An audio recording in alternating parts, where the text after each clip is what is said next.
আশা করছি সবাই খুব ভালো আছে। আমিও কিন্তু ভীষণ ভালো আছি। একটা নতুন দিনে নতুন সকালে তোমাদের সাথে একদম মর্নিং থেকে ভিডিও শেয়ার করছি। আশা করছি তোমাদের ভালো লাগবে। তো এখন বাজে সকাল 8টা। আমি উঠেছি না সেই 6টার সময়। আজকে দারুণ ঘুমিয়েছি, কারণ আজকে চিনিও রাতে ওঠেনি। তো ও 6টার সময় উঠে ফিট করেছে, তারপরে আবার ঘুমিয়ে গেছে। আমি একটুখানি শুয়েছিলাম। এই যে ব্রাশ নিয়ে এখন ব্রাশ করবো। মিঠি চিনি দুজনেই এখন ঘুমাচ্ছে। আমি কিন্তু উঠেছি সেই অনেকক্ষণ, 6টার সময়, পাক্কা 6টার সময় আজকে ঘুম থেকে উঠেছি জানো তো। আর মিঠি কিন্তু এখনও ঘুমোচ্ছে, আর চিনি কিন্তু ঘুমোচ্ছিল, কিন্তু ও যেই জল খেতে খেতে ঘুরে তাকিয়ে দেখলাম ও মা চিনি উঠে পড়েছে ঘুম থেকে।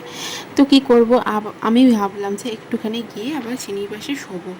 তা তো আর হয় না, মানে মারা এরকমই হয়, মানে মারা যখন কিছু ভাবে যে এই জিনিসটা এরপরে গিয়ে করব, তখন সেটা কিন্তু একদমই হয় না। তাই যখন যেটা মনে হবে সঙ্গে সঙ্গে সেটাই করতে হবে। তো এরকমই হচ্ছে ব্যাপার। তো কি করব, আর শোয়াটা হলো না। তো আমি একদম ফ্রেশ হয়ে নিয়েছি, মুখ টুক ধুয়ে। তো এবারে চিনিকে একটুখানি ফ্রেশ করাবো, কারণ আমি রোজ সকালবেলা চিনিকে ঘুম থেকে উঠেই ওঠা মাত্র আমি ওর জামাটাকে আগে চেঞ্জ করে দিই, কারণ সারা রাতও একটা জামা পরে থাকে, তো ঘামে, মানে এতটাই গরম থাকে মশারির ভেতরে, তো একটু হাওয়া ঢোকে না। আর ওই যে আগে একটা ব্লগে বলেছিলাম যে একটা ছোট্ট ফ্যান কিনেছি মিশো থেকে, সেই ছোট্ট ফ্যানটা ওর মাথার কাছে দিয়ে দিই, তবে ও একটুখানি রিল্যাক্সে ঘুমায়। কারণ আমার এখানে কোনো এসি নেই, তো এসিটা লাগানো হয়নি, তো সেই জন্যই ফ্যানটাকে কিনে আমার খুব মানে লাভ হয়েছে। ঠিক আছে, তো এই যে দেখো ফ্রেশ করে দিচ্ছি। আর ও কিন্তু না, মানে যখন ও মুখে হাত দিই বা চুড়িমুনি করে দিই, ও একদমই সেটা করতে দেয় না। জানি না কেন, বাচ্চাদের এটা একটা ধর্ম কি না জানি না, প্রত্যেকটা বাচ্চা, আমার মিঠিও কিন্তু এরকমটাই করতো। ওকে যে মুখেই আমি টাচ করতাম বা চুলে কিছু টাচ করতে যেতাম, মানে ঠিকঠাক করতে যেতাম, ও কিন্তু একদমই হাত দিতে দিত না। তবে পায়ে যদি হাত দিই, চিনির ক্ষেত্রে বলছি, মানে চিনি পায়ে যদি হাত দিই, মানে তেল মাখানোর সময়, ও কিন্তু বেশ মজা পায়। মানে পায়ে অয়েল ম্যাসাজ করাটা বা লোশন মাখানোটাও কিন্তু খুবই এনজয় করে। তো এখানে মায়ের সাথে কথা বলছিলাম যে পুজোতে বৃষ্টি হবে কি হবে না, এটাই। এখানে চিনিকে ফ্রেশ করিয়ে দিলাম, এই যে টিস্যুটা।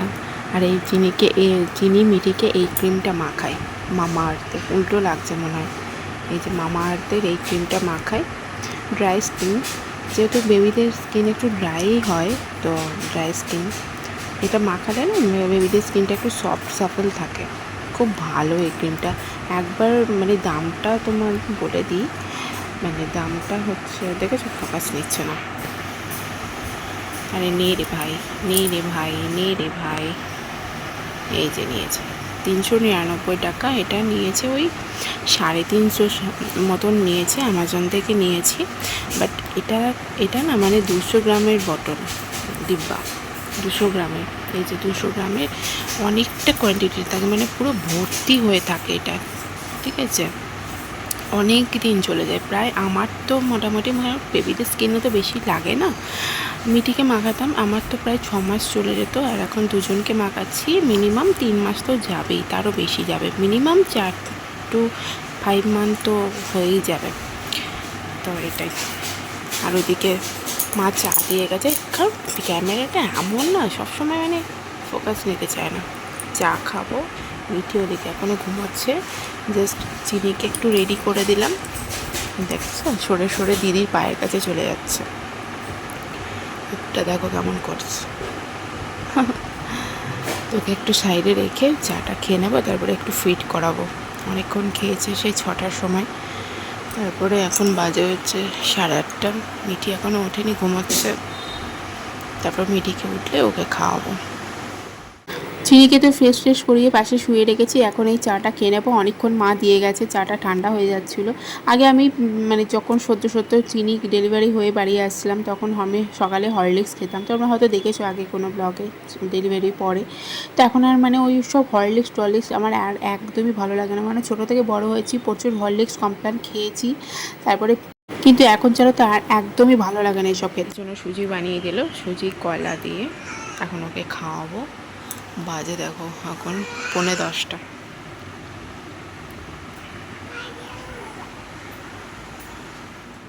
আমার মতন অবস্থায় কে আছো আমাকে প্লিজ একটু কমেন্টে জানিও। 2 রকম মেয়েকে 2 রকমভাবে টেক কেয়ার করা একটা মায়ের কাছে বিশাল একটা চাপের ব্যাপার। তাও আমার কাছে মা আছে বলে তাই আমি অনেকটা রিল্যাক্স পাচ্ছি, নাহলে কি হতো।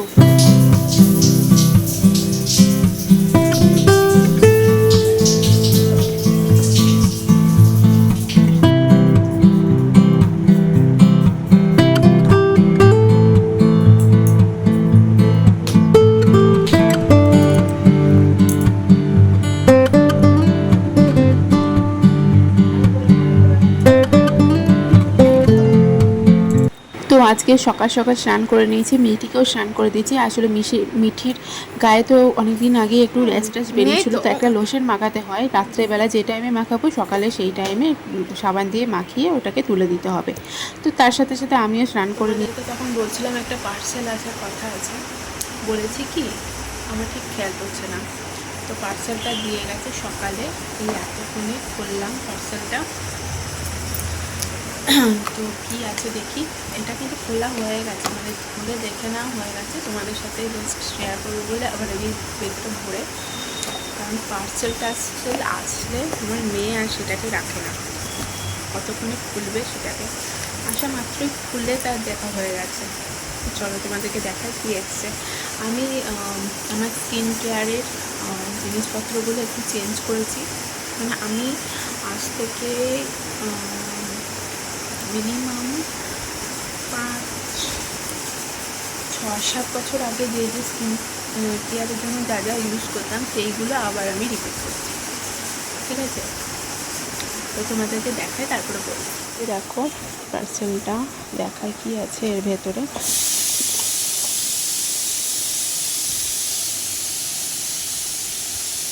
দেখো তোমরা তো বুঝতেই পারছো আমি কি প্রোডাক্টের কথা বলছি। আমি যখন 11-12-এ পড়তাম তখন আমি দাসমিসের প্রোডাক্টই ইউজ করতাম সমস্ত কিছু। ফের আমি এখানেই ফিরে আসলাম, মানে এত বছর ধরে আমি উল্টোপাল্টা না, ভালো ভালো জিনিসই ইউজ করতাম। আসলে আমি কি বলতো একটু এক্সপেরিমেন্ট করতে বেশি ভালোবাসি আমার স্কিনের ওপর, চুলের ওপর, তো সমস্ত কিছু আমি ইউজ করে দেখা হয়ে গেছে। ফের আমি এটাতে ফিরে আসলাম। এটা হচ্ছে দাসমিসের ফেয়ার সিরাম, আর এটা হচ্ছে একটা নাইট ক্রিম। আমি নাইট ক্রিমটা কোনোদিন ইউজ করিনি, ফার্স্ট টাইম ইউজ করবো। কোনো ব্র্যান্ডেরই আমি নাইট ক্রিম ইউজ করিনি, কারণ আমার তো রিসেন্ট বাচ্চা হয়েছে তোমরা জানো, তো স্কিনটা প্রচণ্ড পরিমাণে ডাল হয়ে যাচ্ছে, মানে কেমন জানি একটা হয়ে যাচ্ছে, তারপরে অনেক ডার্ক স্পটও হয়ে গেছে। তো দেখি নাইট ক্রিম রেখে যদি কিছু করা যায়, ঠিক আছে? তো এই দুটোই না হয়েছে, এটা হচ্ছে নাইট ক্রিম। আরও অনেক নাইট ক্রিম আছে, অ্যান্টি নাইট ক্রিম, তো এটাই আমি নর্মাল হিসেবে এটাই আমি দেখলাম যে এটাই বেস্ট হবে। তো যাক এটা আগে ইউজ করি, তারপরে দেখা যাবে। তো আরও কিছু অর্ডার দেওয়া আছে, তো সেগুলো আসেনি, তো এই দুটোই এসছে, তাই তোমাদের সাথে শেয়ার করলাম। বিকেলবেলায় মা গেছিলো মুদিখানার বাজার করতে, তো মা এই সব জিনিসপত্রগুলো নিয়ে এসছে। সামনে তো পুজো এসছে, আর পুজোর পরে হচ্ছে বিজয়া, তো বিজয়ার পর সময় কেউ যদি বাড়িতে আসে তাকে তো শুধু মুখে মানে পাঠানো যায় না, তো একটু মিষ্টি খাওয়াতেই হয়, তার সাথে এই টুকটাক জিনিসপত্রও দেওয়া হয়। তো সেই সব জিনিসপত্র নিয়ে এসছে, আর মায়ের সংসারে যে সব জিনিসপত্রগুলো লাগে রান্নার ক্ষেত্রে আর কি, সেই সব জিনিসপত্রগুলো নিয়ে এসছে। আর আমার মা কিন্তু একদম মাসের বাজারেই তুলে নেয়, তো প্রত্যেক মাসে গিয়ে মা এই এক ব্যাগ করে বাজার করে নিয়ে আসে। তো যাই হোক, আজকে এই ব্লগটা তোমাদের কেমন লাগলো অবশ্যই কিন্তু আমাকে কমেন্টে জানিও। আর যারা ভিডিও দেখছো অথচ সাবস্ক্রাইব করোনি এখনো পর্যন্ত, প্লিজ তাড়াতাড়ি করে সাবস্ক্রাইব করে দাও। তো চলো টাটা, আবার দেখা হবে পরের কোনো ব্লগে।